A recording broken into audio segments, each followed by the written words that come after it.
What's going on, everybody? I'm Jory Goodman, the Time Teller, and today we're going to be talking about the watch that saved Tissot. It is 5:25 p.m. Let's get down to business. Tissot. Tissot.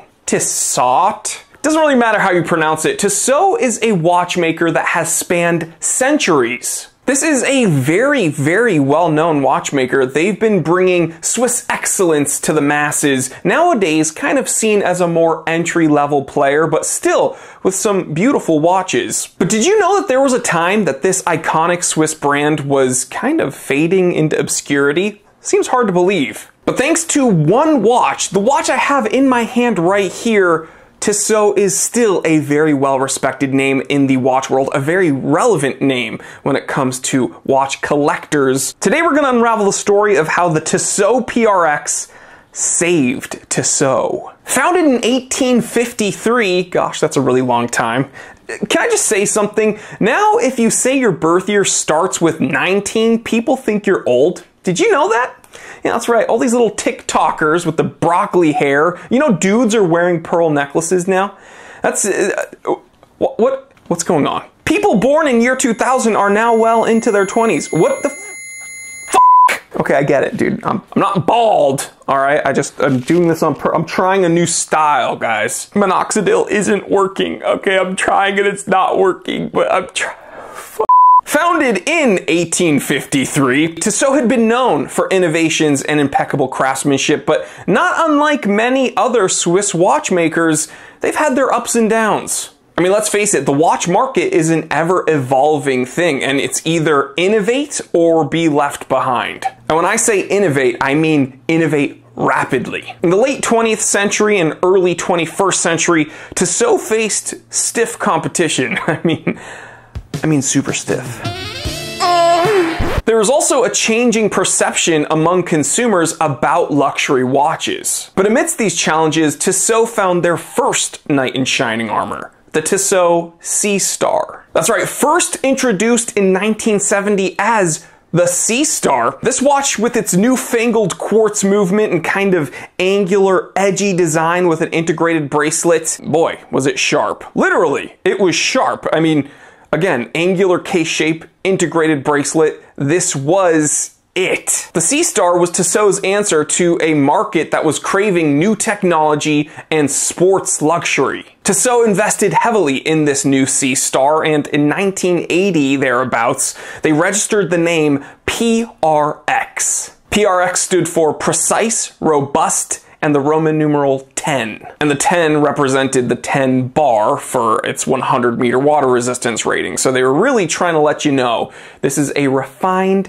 durable, usable, functional, edgy sports luxury watch. Or luxury sports watch. However you want to say it. It doesn't matter. People are going to complain that I'm saying Tissot wrong. I'm American, all right? Let's just get I eat my burgers with ketchup and mayo, and I like anime.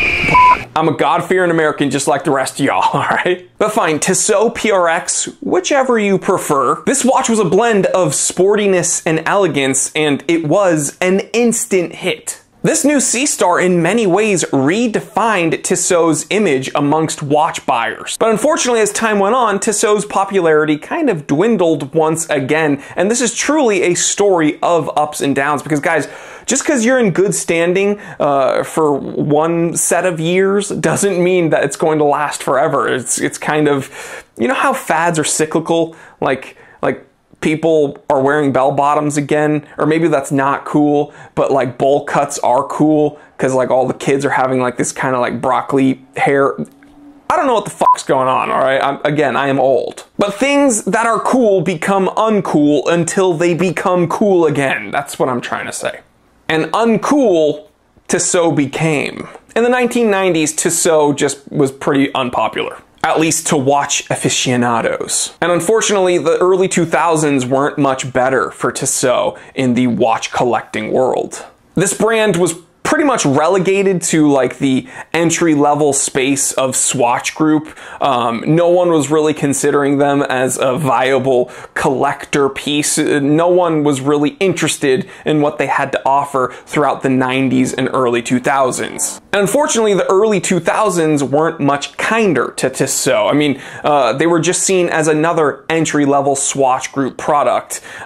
This didn't last forever though. Again, once it goes down, it's got to go back up. And the relaunch of the PRX in the 21st century, boy, that was a godsend for Tissot. I mean, let's face it, perfect storm. Retro, vintagey things are very, very cool now. Things that utilize integrated bracelets and edgy case shapes, very, very in now. And the PRX, boy, it has all of those things in spades. The new PRX, while paying homage to the OG C-Star version of the same watch, essentially, has now been upgraded with very nice mechanical movements like this automatic Powermatic 80 with its 80-hour power reserve. Really nice dial colors to choose from. This has a very, very interesting kind of... Boy, in some lights, it's very, very dark, almost black, and then in other lights, it's this really nice forest green. Boy, you're getting modern finishing, modern build quality, modern materials, a bunch of different dial colors to choose from, even some different case tones to choose from now. And you are getting different movements. I mean, this one has the Powermatic 80, but they just came out with a digital PRX. We're gonna post a picture right here. And while I'm not super into that digital version, there's definitely a market for it. I mean, within the watch world, the PRX is like a cultural statement. Everyone has an opinion of this watch. This was genius for Tissot to bring back right now. I mean, heck, they even have a Tiffany blue dial one. This is a very relevant watch, guys. I think what sets this watch apart from many other watches in Tissot's catalog is that this kind of has that vintage appeal. So people that are looking for something that is maybe old school, but again, you have that confidence and peace of mind of wearing a modern built watch. Boy, this just checks all the boxes, especially if you're into the angular case with the integrated bracelet. And what I mean by angular case, I understand that this is rounded off, but when we look, I mean, the integrated bracelet, it's just like a sharp, sharp, sharp. It's, man. I totally see this as a quartz crisis-y watch in design, but now, I mean, this is just modern design language in the watch world, right? Everything has an integrated bracelet and some form of edgy case. So, boy, this one has a gorgeous display case back though, showing off that Powermatic 80 movement. So guys, the Tissot C-Star or PRX, old or new, it's not just a timepiece. It's like every time they established this watch, it helped them weather the storm. This is a beacon of hope for Tissot. And speaking of reestablishment, this kind of reestablished Tissot's standing as a Swiss luxury watchmaker. I mean, I understand their products aren't super duper expensive. For the most part, they are kind of entry level, but I would not say that Tissot is just another entry-level Swatch Group brand. This is clearly an incredible, very popular, well-selling piece, and I truly believe the Tissot PRX is the watch that saved Tissot twice.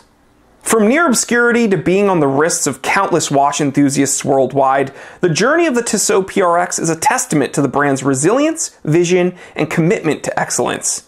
It's more than just ticking hands and a dial, it's a legacy reborn. The Tissot PRX is the watch that saved the brand. This specific Tissot PRX, the Powermatic 80 with this gorgeous green dial, this one is for sale at the Time Teller shop, and I know that's kind of a shameless plug, and believe me, I'm not just speaking highly of this watch because I'm selling one, I'm speaking highly of it because it is a fact. This watch literally helped Tissot out not once but twice. Every time Tissot kind of dwindled in favor with watch enthusiasts, they've somehow had an ace in the hole with this design, and they bring it out every time they need to print more money. So Everything is very well finished. Everything's mobile where it should be as far as the bracelet goes. Nice brushed surfaces and polished edges. The dial is incredibly captivating with that check pattern and that kind of green tone that looks different in every light. Nicely bordered date window, applied indexes. And again, it's kind of an old school design with modern built confidence. You get a nicely, tastefully decorated Powermatic 80 movement with an insane power reserve.